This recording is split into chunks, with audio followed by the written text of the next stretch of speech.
Hello வணக்கம். இன்றைக்கி ஒரு சூப்பரான சைட் டிஷ்ஷு எறா தொக்கு தேங்காய் பால் வச்சு செய்கிறது ரொம்ப டேஸ்ட்டாக இருக்குங்க. இந்த எறா தொக்கு எப்படி செய்கிறதுன்னு சொல்லிட்டு இன்றைக்கி உங்களுக்கு நான் செஞ்சு காட்ட போகிறேன். ஒரு கடாயில் ஒரு 3 டேபிள் ஸ்பூன் அளவு எண்ணெய் விட்டு 1 டீஸ்பூன் அளவு சோம்பு, 1 டீஸ்பூன் அளவு சீரகம், 1 டீஸ்பூன் அளவு பெப்பர் இது மூணுத்தையும் சேர்த்து நல்லா வதக்கணுங்க. நல்லா வதங்கிட்ட பிறகு இஞ்சி பூண்டு ஒரு டேபிள் ஸ்பூன் அளவு நல்லா பொடியாக நறுக்கணுதும், 4 பச்சை மிளகா, கொஞ்சம் கருவேப்பிலை சேர்த்து நல்லா பச்சை வாசனை போகிற அளவுக்கு வதக்கி எடுக்கணும்.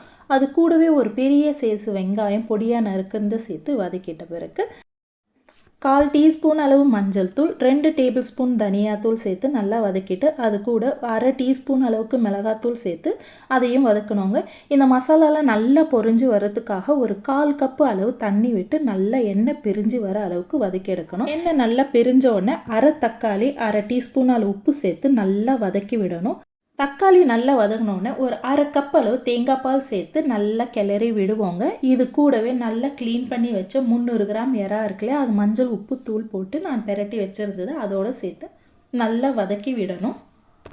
அடுத்து பெப்பர் பவுடர் ஒரு டீஸ்பூன் அளவுக்கு இதில் சேர்க்கலாம். இதை சேர்த்து ஒரு 6லேருந்து 8 நிமிஷத்துக்கு நல்லா வேக விடுவோங்க. பாருங்கள், எறா தொக்கு நல்லா சூப்பராக இருக்குது. பார்க்கவே நல்லாவும் வெந்துடுச்சு.